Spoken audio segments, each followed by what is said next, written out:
Halo, Halo. selamat datang lagi di channel kita, di channel YouTube kita yang bernama NJ, nulis jurnal. Yes. Ya, dan topik yang mau kita bahas di video kali ini adalah apa, Mik? Gimana menentukan jurnal yang appropriate buat kita? Iya, appropriate buat kita. Jadi misalkan kita sudah tulis draft nih, kita mau submit kemana sih jurnal ini? Karena kan ada ratusan ribu mungkin jurnal, jutaan mungkin jurnal, dan kita mau milih jurnal yang mana yang mau kita submit. Nah, kita mau kasih tips and trick supaya kita bisa menentukan jurnal yang tepat, bukan tepat sih, appropriate lah ya, appropriate ya, kalau lebih seperti itu. Kalau dari lu gimana triknya biasanya kalau sudah mau? Langsung aja ya. Kalau gua yang pertama itu bisa dijangkau dengan membuka langsung websitenya, misalnya kalau di Elsevier langsung ke Scimago misalnya, atau ke Web of Science kalau mau yang dua platform itu. Jadi misalnya kalau gua di arsitektur, gua langsung ketik misalnya desain atau teknologi, udah langsung ketik aja di situ Kata kuncinya, kata kuncinya, keywordnya, atau situ ya. ya dia langsung Keluar tuh. keluar listnya mereka, rekomendasinya. Nah, nanti kita bisa detailkan tuh pilihan-pilihan yang mana aja. Nah, begitu sama juga dengan di Web of Science, sama mereka juga punya. Terus kalau mau ngelihat satu-satu di jurnalnya, baru kita lebih detail lagi masuk ke situ. Kayaknya lu perlu tunjukin caranya itu gimana nih. Kita bisa tunjukin. Nanti kita akan tunjukin. Saya akan memberikan contoh dari 3 website. Pertama Scimago, kemudian yang kedua Elsevier, dan ketiga Web of Knowledge. Nah, pertama dari Scimago. Nah, teman-teman kan sudah tahu kurang lebih gambaran topiknya teman-teman tentang apa. Nah, jadi misalkan teman-teman bisa cari di sini, ini webnya Scimago. Nanti kita akan sediakan di channel YouTube-nya. Lalu teman-teman bisa klik Journal Ranking. Nah, di sini sudah tersedia semua subjek yang teman-teman inginkan. Bisa di sini, masuk ke sini, ini lebih kepada topik umumnya, atau teman-teman bisa ke all subject categories. Di sini lebih lengkap di sini. Jadi misalkan contoh topiknya saya tentang water. Nah, di sini ada topik tentang water science. Dia akan keluar semua jurnal dan bahkan bisa kita urutkan. Misalkan di sini dari ke yang paling rendah. Jadi teman-teman bisa cek sendiri. Jadi tinggal ini kan ada banyak nih, di sini juga ada sudah tersedia dia apakah Q1, Q2 dan segala macam. Nih, bisa kita download juga dataset ini dengan mengklik ini. Lalu nanti semua akan terdownload. Jadi teman-teman bisa cek, ini ada banyak, misalkan topiknya tentang water, ada sampai ada 266. Jadi tinggal dipilih aja, tentu nanti sesudah dipilih misalkan contohnya yang ini. Kita masih perlu cek lagi temanya apakah cocok dengan kita atau tidak. Jadi bisa nanti dari sini nanti bisa lihat di sini metrik-metrik yang sudah terukur oleh website Scimago. Lalu teman-teman bisa klik web homepage-nya di sini untuk melihat tema yang tercover oleh jurnal ini. Nah, ini akan masuk nanti ke jurnalnya. Baru tinggal dilihat di sini impact factor-nya, tinggal dilihat temanya, aim and scope, editorial board dan lain-lain dari sini. Nah, lalu contoh yang website kedua yang pengen saya kasih contoh adalah menggunakan Elsevier. Teman-teman bisa masuk ke website ini, journalfinder.elsevier.com. Ini nanti bisa, baru teman-teman bisa klik di sini title-nya. Misalkan contoh, saya akan kasih contoh dari draft paper saya. Nah, misalkan contohnya adalah ini. Tinggal dimasukkan, lalu di abstraknya juga dimasukkan.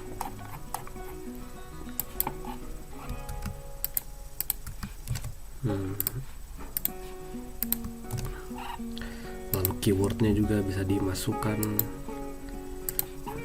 keywordnya.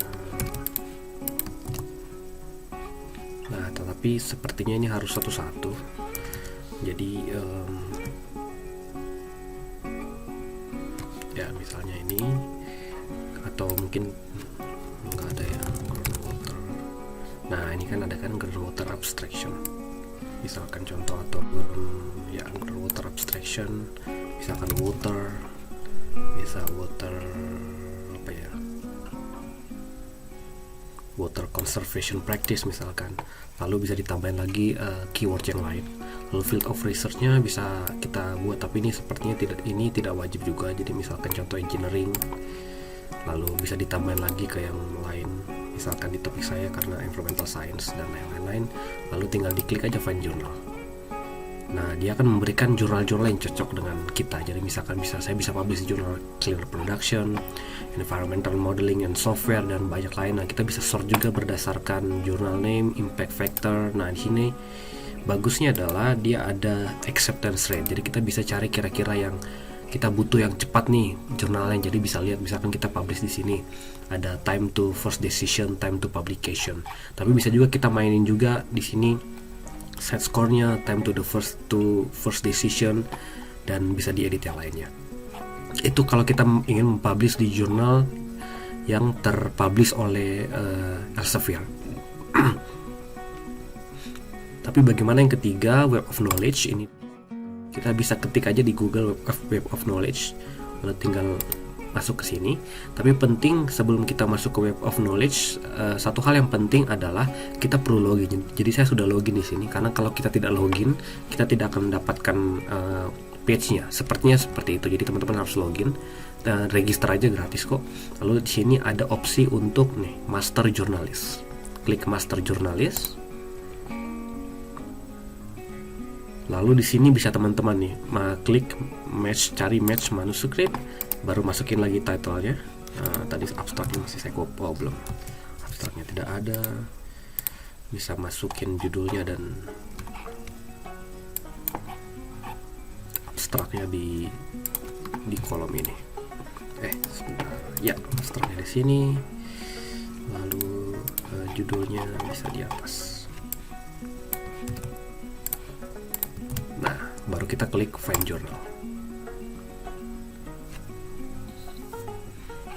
Nah, dia akan memberikan semua jurnal-jurnal yang kira-kira cocok dengan topik kita. Ini kan ada keluar nih. Nah, kemudian bagusnya adalah dia ada match score-nya di sini. Jadi kira-kira ya yang paling tinggi matching score-nya tuh yang mana sih sebenarnya. Nah, jadi ya sangat bisa kita sort juga berdasarkan title, match score. Jadi ya tinggal teman-teman pilih aja dari sini mana kira-kira yang cocok dengan draftnya teman-teman, dan disesuaikan juga tadi dengan impact factor misalkan, atau dengan time to review, time to publish, atau time to first decision. Jadi bisa disesuaikan aja dengan sesuai kebutuhan teman-teman. Itu aja paling kalau kita mau mencari jurnal yang cocok berdasarkan dengan menggunakan website-website yang sudah ada. Oke, lalu poin yang kedua yang bisa lu lakukan adalah, kalau dari gua kan kalau lu nulis paper itu kan lu akan men-set banyak paper ya. Jadi Ya. terutama di introduction, di discussion dan segala macam. Jadi lu bisa tahu lah. Jadi lu tinggal lihat aja nih paper-paper ini tuh ke-publish di jurnal mana sih. Ya bisa aja lu targetin jurnal itu. Itu salah satu opsi yang lain. Ya, benar-benar. Paling yang mudah gitu. Benar-benar. Apalagi Mik? Karena menyambung dari yang tadi udah, misalnya karena kadang kita kan nge-site nih, ini kok wah oke nih konsepnya nih. Terus ini di jurnal mana sih dia? Kita apa namanya? Ini dong. Iya, kita curious dong. Jadi kita langsung cari tahu, buka jurnalnya. Oh, misalnya Building and Environment. Terus pas kita lihat, wah ternyata jurnalnya oke nih di sini. Nah, itu salah satu contoh juga tuh. Wah, nanti gue pengen publish di sini. Ya. Karena banyak yang relevan topiknya. Gue juga kayak gitu. Gue punya cerita soal itu sedikit, karena ada satu jurnal yang entah kenapa gue pengen banget publish itu jurnal, walaupun impact factor-nya cuma 2,7 sih, nggak terlalu tinggi-tinggi banget, tapi Q1. Tapi gue pengen banget karena banyak topik yang publish di situ, jadi gue pengen banget masukin di sini. Jadi ya bisa jadi itu salah satu alasan. Ada nggak asal lagi? Gimana caranya supaya lu menentukan itu? Tanya sama supervisor. Oh iya, atau profesor itu lebih gampang sih, kayak atau project investigator lu siapa, misalnya Pak kita mau publish di mana nih, atau Bu kita mau publish di mana nih. Nah, biasanya mereka udah punya preliminary list kan, kita nanti akan publish di sini. Sama dengan setiap section juga beda tuh, setiap chair. Jadi kayak di chair gue tuh udah ada kayak scope-nya lah.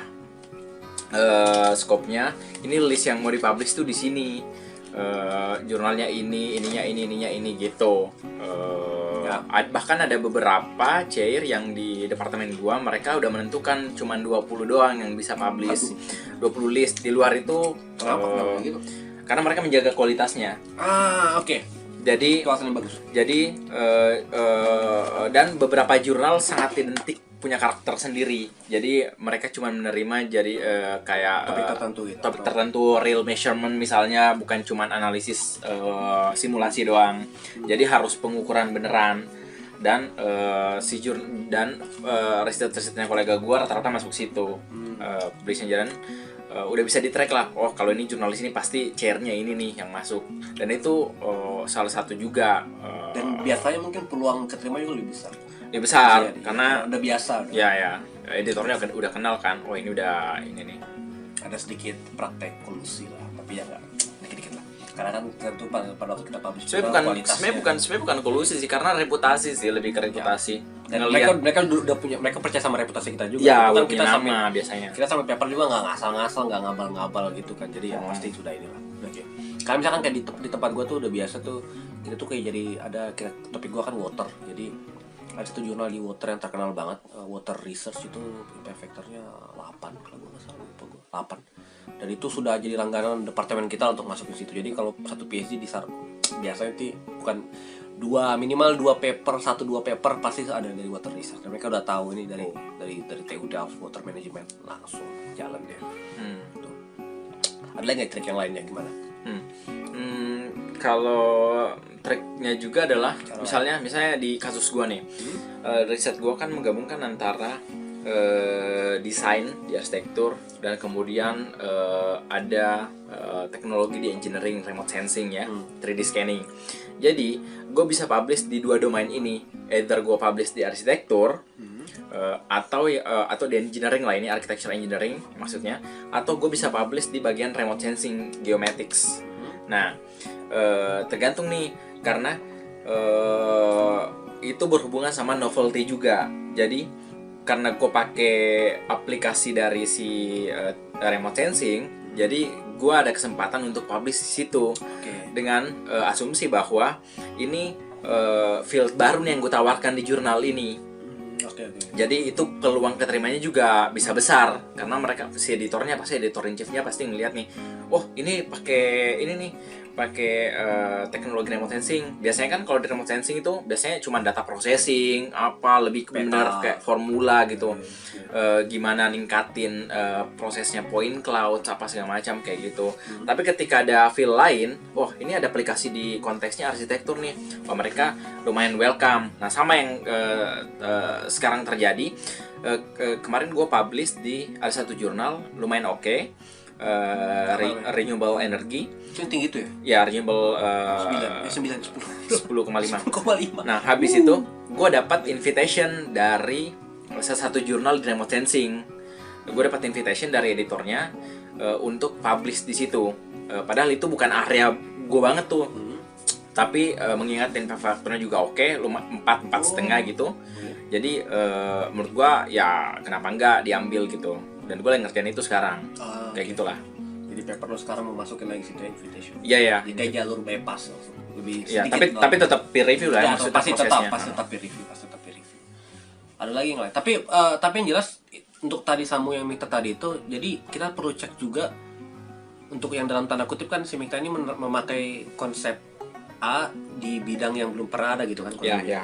Nah, jadi tapi tetap lu perlu ngecek juga sih scope jurnal itu tuh seperti apa. Dia menerima hal tadi itu juga, karena kan misalkan ada jurnal yang mungkin dia lebih fokus ke eksperimental misalkan. Ya. Jadi bisa aja si Mikta ini pakai remote sensing masuk ke scope jurnal itu, tapi ternyata jurnal itu tidak mau misalkan topiknya dia eksperimental misalkan, ternyata jurnal itu tuh nggak mau masukin, jarang atau nggak mau masukin topik eksperimental. Jadi ya walaupun dia masih bisa nyambung, tapi kayaknya nggak ini. Jadi scope-nya itu benar-benar tetap harus dicek scope-nya, scope si jurnalnya. Sama setelah ngecek scope-nya, gue biasanya akan ngecek recent paper yang keterima, at least 2 volume. Jadi 2 tahun terakhir lah. 2 tahun terakhir. Terbaru. Kayak waktu gue sebelum masukin jurnal gue ke renewable energy itu, gue ngecek dulu kan jurnal gue tuh original research ya, simulasi. Sementara di renewable energy review itu adalah kebanyakan review gitu. Nah, itu perlu jadi gue ngecek dulu di volume itu dua volume itu, apakah mereka mempublish original research atau cuman review? Kalau mempublish original research, seberapa tinggi, seberapa kecil peluang kita untuk masuk di situ? Karena biasanya satu volume itu mereka cuma publish 2 lah. Jadi setahun mereka cuma publish 2 original research. Selainnya review semua. Ya, 80 berarti review, berarti kecil banget kan peluang kita. Tapi begitu kita masuk ke situ kan bisa oke banget tuh. Atau the other way around, sebaliknya. Ketika kita mempublish review paper, kita mau masukin bukan yang di review tapi benar-benar di jurnal yang biasanya publish original research, tapi mereka biasanya menerima ngasih slot sekitar 10-20% untuk review paper. Nah, itu kita bisa publish juga di situ. Makanya biasanya kita cek juga recent papernya itu ini karena untuk mengukur seberapa tinggi seberapa besar peluang kita keterima. Ya. Tapi gue punya tambahan cerita soal itu karena gue pernah masukin ngecek ngecek ada nggak publikasi di topik itu atau metode itu di jurnal tersebut. Karena gue punya satu pengalaman nih, gue tahun lalu gue lupa gitu kan, gue masukin ke satu jurnal, itu jurnal 3, sekian, impact factor yang lumayan bagus. Kemudian gue masukin situ metode itu, jadi ada gue masukin satu metode yang gue pakai satu metode lah membahas satu topik tertentu, dan ternyata kenapa gue pilih jurnal ini karena ada jurnal yang keluar tahun sebelumnya itu pakai metode yang sama. Jadi gue mikir ini metodenya matching nih, jadi gue masukin walaupun ya topiknya kan beda kan, jadi yang dianalisa beda tapi metodenya sama. Tapi ternyata ditolak sama jurnal itu. Sama kejadian sama teman gue. Ditolak sama jurnal itu. Jadi alasan, dan gue baru sadar ternyata dia menolak metode itu karena dia alasan pertamanya kami tidak mempublish lagi metode ini di jurnal ini. Terus gue bingung kan, lah ini kan lu baru publish jurnal 1 tahun sebelumnya pakai metode yang sama. Gue balas gitu ke editor in chiefnya. Terus ternyata editor in chiefnya balas kayak gini, ya saya ini editor in chief baru yang sebelumnya mungkin bisa keterima kayak gitu, tapi saya nggak mau terima lagi kayak gini. Ya udah terserah, kayak gue publish ke jurnal yang lain. Jadi ada triki-triki kayak gitu sih. Ya gue punya pengalaman juga satu jurnal lagi, gue masukin ke jurnal impact factor tinggi juga 7, sekian yang water research itu paper gue hampir ke publish gitu 3 tahun lalu kalau gue nggak salah, tapi ada sedikit masalah dan akhirnya ditolak di bagian akhir walaupun sudah reviewnya udah setuju. Dan gue, kemudian tahun lalu gue masukin lagi metode yang sama dengan studi kasus yang berbeda, tentu analisanya lebih expert, dan ternyata ditolak sama editornya. Dan editornya editor baru. Ya udah, kami tidak mempublish lagi metode seperti ini. Terus gue bilang, ya udahlah, ya lagi nggak hoki aja, lagi nggak hoki aja. Tapi case yang barusan lu bilang itu kejadian sama kolega gue. Jadi dia sama-sama ada topik optimization. Jadi kita satu chair lah ini. Jadi si koleganya udah 2 orang, yang A sama B. Yang A baru saja mempublish di situ, jurnalnya lumayan oke, baru saja mempublish. Terus si teman gue yang B mau masukkan lagi, meskipun metodenya sama-sama novel loh ya. Topiknya doang yang sama-sama optimization, Tapi yang A udah publish, terus yang B ini masukin lagi, tapi literally beda metodenya. Cuman langsung ditolak sama editornya di screening 1 minggu pertama. Dibilang, kita baru saja mempublish ini dan kemungkinan kita akan mempublish lagi sekitar 2 tahun lagi. Ya, jadi di refer ke jurnal yang lain. Oke lah, itulah suka dukanya. Nanti kita akan banyak bahas di seputar, mungkin kita perlu buat video soal rejection paper kali ya, rejection. Kenapa sih biasa? Karena gue sendiri punya banyak pengalaman di reject paper. Ya, sama gue juga. Jadi seperti itulah. Lalu ada lain, balik lagi ke topik kita tadi, gimana lagi cara menentukan kita mau publish kemana sih sebenarnya? Ada nggak lagi? Paling gue teringat satu pengalaman lu, misalkan lu kan baru nulis review paper ya, apa sih? Ya, yang kata-katanya banyak banget itu. Ya. Karena itu penting banget, karena nggak semua jurnal itu menerima, banyak jurnal yang punya batasan kata-kata. Iya. Jadi kalau lu misalkan lu nulis paper kepanjangan, lu jago nulis misalkan, ya. Kata-kata lu 20.000 misalkan. 20.000 tuh banyak banget ya. Banyak banget, gila. 20.000 banyak banget. 20.000, kemudian ternyata jurnal itu cuma maksimal 8.000, 10.000. Ya lu nggak bisa dong masuk situ. Jadi lu perlu perhatikan itu juga. Jadi itu salah satu kriteria. Lu sudah nulis, lu lihat requirement jurnal ini nih. Kalau ternyata kata-kata lu lebih banyak nggak masuk, ya lu perlu cari jurnal yang lain lah. Ya. Gitu lagi. Tapi nggak harus fix sih, misalnya 9.000, lu bolehlah 9.200, 9.300 itu gua nggak tahu sih soalnya. Masih bisa. Yang penting atraktif sih. Dan itu balik lagi sih tergantung editornya benar. ya niat atau enggak. Soalnya gue pernah minta dipotong itu dan gue malas banget motong itu karena gue nggak tahu mau potong mana kalimatnya. Terlalu banyak. Ya. Ada yang lain apa lagi?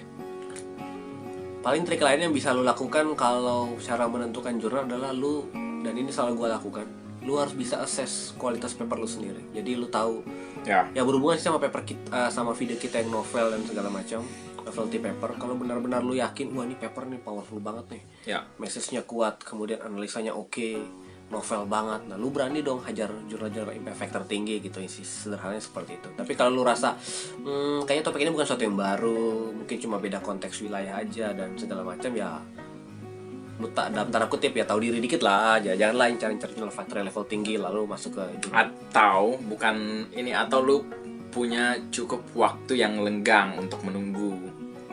Kenapa Nggak itu maksudnya menunggu. gimana tuh? Maksudnya ya kalau di reject pertama masih oke, nggak apa-apa, masih ada waktu. Oh iya iya. Masalah timeline. Ya, ya. Karena kebanyakan dari kita bermasalah sama timeline juga. Ya, kita butuh publish cepat-cepat gitu ya. Ya, menyambung dari elo. Jadi daripada mungkin kualitas kita bagus gitu kan, layak di impact tinggi, tapi ternyata kita keburu waktu, ya udahlah hajar yang level rendah aja ya, maksud lu gitu kan. Ya, ya. Nah, Maksud jadi gua ya gitu. ada beberapa itu lah ya. Nah, salah satu contohnya adalah dengan melihat sama yang kayak tadi, melihat recent papernya, terus ngeliat tuh kan di setiap paper pasti yang publish pasti ada tuh informasi kapan dia submit, kapan dia revise, kapan dia accepted. Nah, itu bisa diperkirakan tuh. Rata-rata ya rata-ratanya ya. Itu nggak ada rumus yang baku sama sekali. Dan even di satu jurnal pun itu beda-beda kasusnya tiap paper. Jadi nggak bisa disamain. Misalnya jurnalnya building environment itu kita nggak bisa, itu rata-rata segini kok, nggak bisa, itu beda-beda. Jadi per case beda-beda karena per field juga beda-beda, tergantung reviewernya, tergantung ininya. Jadi tapi itu perlu untuk dilihat sekali lagi, untuk menentukan oh kira-kira roughly lu butuh berapa lama nih, 3 bulan kah, 4 bulan kah. Karena ada teman gua tapi emang oke jurnalnya, dia butuh waktu setahun untuk publish original research. Iya, lama banget emang. Dan yang kayak di kasus gua, karena gua butuh cepat, jadi biasanya untuk review paper gua cari yang lebih cepat, factornya nggak terlalu tinggi, lebih cepat prosesnya, karena gua butuh yang penting ini publish lah. Contohnya apa, seperti publisher apa itu? Salah satu contoh yang paling gampang itu dan lebih paling clear gampang, timelinenya adalah jurnalnya di MDPI. Ya. Nah, mereka di homepage-nya tuh udah ngasih tahu kalau estimasi waktunya tuh kurang lebih sebulan untuk review. betul. Lu pasti dapat decision, either major, minor, atau udah penolakan. Tapi jelas gitu loh. Nah, cuman di beberapa bagian di Scopus itu, jurnal yang terindeks Scopus itu, mereka meskipun roughly ngasih tahu, Iya, dikasih tahu, tapi detailnya nggak 2 kayak gitu. bulan, tapi detailnya aduh bisa mundur 2 bulan, 3 bulan, 4 bulan, tergantung banget. Sama kayak paper gue yang sekarang masih under review, itu gue masukin sekarang bulan berapa ya, bulan 5 ya, udah bulan 6, bulan 5 akhir itu gue masukin bulan 2. Dan dari jurnal itu jurnal bagus ya, 6, sekian.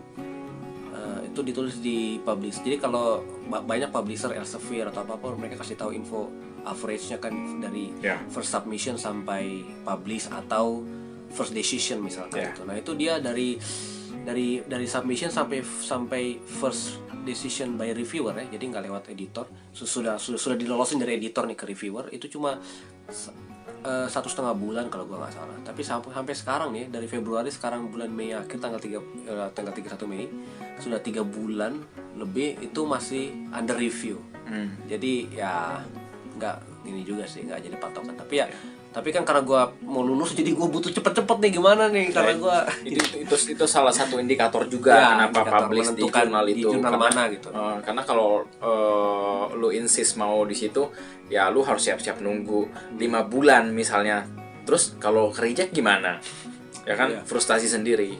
Ya, sama gue punya satu jurnal lagi, satu yang sekarang kita lagi internal review. Itu jurnalnya kita sedang mempilotkan suatu metode terbaru dalam tanda kutip dari WHO, dan kita pengen cepat-cepat karena kita baru pilot itu metodenya sudah keluar online, dan kita mau jadi paper pertama yang mereview ini metode gitu kan. Jadi kita bilang udahlah kita bilang udah kita keluar aja yang impact tadi yang di MDPI, kita buat cepat aja nih supaya cepat, karena kan itu kan harus cepat, kalau nggak didahului sama. Jadi itu faktor-faktor yang bisa menentukan juga lah lu masukin ke jurnal mana. Ya, penting. Ada lagi nggak lain kira-kira? Tapi paling dari saran dari gue, dari pengalaman gue pribadi, dari sudah satu tahun ya, 1 tahun lah ya lu lakukan PhD, lu lakukan literatur review, lu kan sudah tahu nih jurnal-jurnal mana aja nih yang suka lu cite, yang suka lu baca dan segala macam. Dari gue sendiri sih gue buat list. Jadi gue bisa tahu, jadi gampang lah ibaratnya, nggak terlalu ribet kalau nyari jurnal. Oh gue udah tahu nih jurnal ini impact factornya segini. Paling caranya kayak gitu, nanti gue tunjukin gimana caranya. Ya, itu penting juga tuh. Jadi punya database lah. Ya, ada database atau. Halo semua, jadi saya mau kasih contoh apa yang saya biasa kerjakan kalau ingin memilih jurnal. Jadi sesudah melewati proses literatur review yang cukup panjang dan cukup sering baca jurnal kan, kita tahulah paper-paper mana aja yang sering kita cite. Nah biasanya paper-paper yang suka saya cite itu saya masukin di dalam satu Excel. Dan saya juga berusaha mencari jurnal-jurnal yang temanya cocok dengan topik riset saya. Jadi misalkan topik riset saya seputar air, jadi ya saya gabungin semuanya di satu file Excel. Lalu seperti teman-teman lihat di sini kira-kira ada sekitar 108 jurnal yang berhubungan dengan topik air. Lalu juga saya update impact factornya dari yang khususnya tahun 2018. Jadi sini ada impact factornya, dan ya saya tinggal urutkan aja dari paling tinggi paling rendah. Jadi ya pada waktu saya ingin publish paper, biasanya saya diskusi dengan profesor, dengan supervisor, lalu biasanya saya akan keluarkan jurnal-jurnal yang ada di sini. Lalu kegunaan lain daripada waktu kita membuat database jurnal seperti ini adalah pada waktu kita mengakses kualitas jurnal kita dan kita rasa oh ternyata kualitasnya cukup bagus nih, impact factornya misalkan cocoklah di impact factor 4 misalkan. Jadi ya tinggal kita cari aja yang impact factornya 4 itu apa. Di sini misalkan ada sekitar 14 jurnal, ada sekitar 15 jurnal yang cocok dengan impact factor 4. Jadi ya tinggal kita cari aja di sini. Lalu biasanya strategi yang lain yang biasa sering kami pakai adalah kami berusaha menargetkan jurnal-jurnal dengan impact factor yang paling tinggi yang kita bisa coba masukin. Jadi misalkan tadi kita assess dan kira-kira oke, impact factornya kisaran 4 lah sampai 5. Lalu kita coba cari yang impact factornya paling tinggi, misalkan di yang ini 4,8 di Environmental Science and Policy. Baru jika itu ditolak misalkan, baru kita coba turun ke impact factor yang paling bawah. Jadi ya ada gunanya sih punya database seperti ini. Jadi kita bisa tahu juga, saya pernah publish paper di mana aja, misalkan di sini. Jadi ya supaya kita punya database aja sih, dan lebih mudah lah untuk mencarinya nanti pada waktu kita ingin menentukan jurnal. Oke, ada lagi nggak kira-kira? Kayaknya udah banyak sih tips and trick. Udah sih cukup banyak. Kalau misalkan teman-teman punya saran atau ada yang terlewati, bisa komen di komen ya, jadi supaya penonton yang lain bisa tahu juga punya trik yang lain yang kita butuhkan. Ya. Paling gitu ya dari kita. Terima kasih udah nonton video kita yang lain. Jangan lupa untuk like, subscribe, share ke teman-teman yang lain sebagai penulis menonton video yang bisa jadi bermanfaat untuk banyak orang. Oke, terima kasih. Bye-bye. Bye.